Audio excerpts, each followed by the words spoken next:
Hello, and thanks for watching this behind-the-scenes video of a Southwind Model 781-B heater. I'm going to explode the heater in a way and take it apart and show you kind of how the heater operates. Now, this diagram here shows you an up-close view of the heater and its workings. The first thing here is the fuel line. That's coming from your carburetor and goes through the heater carburetor, which mixes air with the fuel here, coming in. And then the fuel and air mixture comes into the combustion chamber. There is an electric glow plug in this location, which ignites the fuel, which then blows through this porcelain apparatus here, which has holes in it, which becomes white hot. And then the combusted gas here blows through the heating chamber, which is outlined in copper fins. When this heats up, the bimetal strip turns on the electric fan, which then blows the hot air out through the vent there. Now all this heated gas gets sucked out through the vacuum line and into the engine manifold. And that's what makes this engine actually work. By pulling this knob out, you are pulling the plunger out of the vacuum line, which then opens the vacuum line up, and that vacuum starts sucking in the fuel and also turns on the igniter.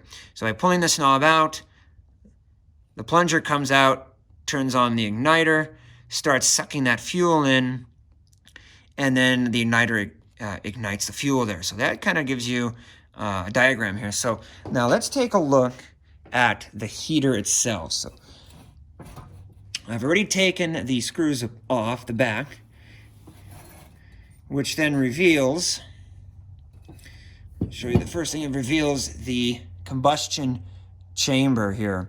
Now you can see right there when I pull this out, that is actually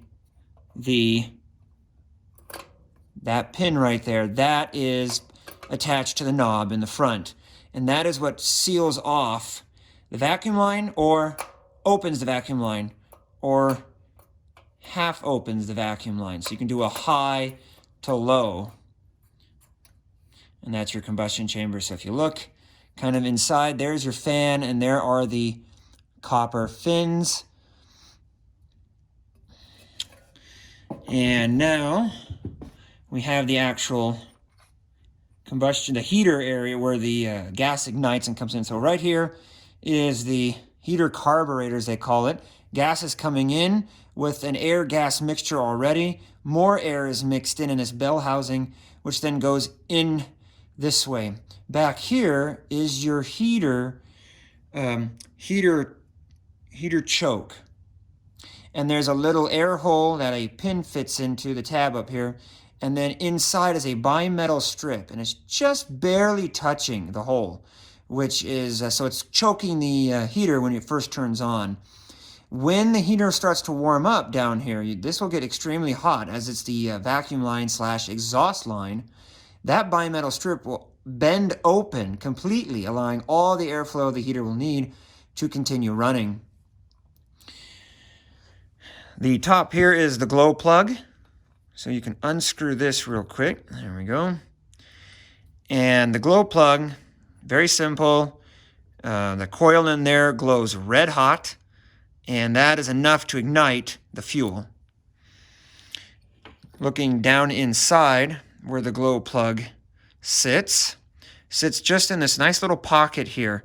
And right in there, right in that dark hole there, that is where all that air and gas is mixed in right there, so that it interacts with that glow plug right here and then ignites through this face here.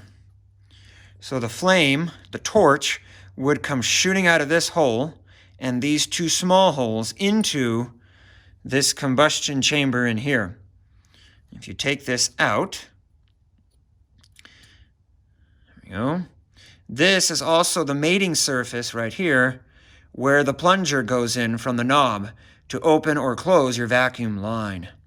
Now you can see straight out through the vacuum line, and you can also see then the front face of the torch there. Now this piece will get white hot, and when that does, will continue to ignite the gas, and then the glow plug will shut off. So there's no more power than running to the heater at that point, except for the fan motor runs there. This clip can come out, and this piece can fall out as well, but there's no need to show that at this point. We've got this. This is a safety check valve. So in case there's a malfunction or something with the heater, it would go right above. This is located right above the fan here. It would go straight up, and this could bend in, and it will let out the gases, shut the heater off. So that's kind of an exploded view, an interior shot of how a Southwind heater works and looks like. You will probably definitely need a vacuum kit if you do not already have one for your heater. Mine required a kit 47, and you can find these on eBay if you're lucky, but this kit sits right in between the manifold and the carburetor, which creates a perfect vacuum when you're idling or running at speed.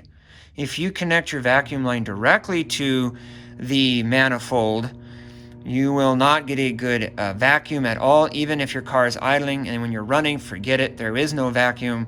So you'll definitely want to get that vacuum kit. That's how these heaters would work back then. So have any questions? Just drop a comment in the comments below there, and thanks for watching, guys.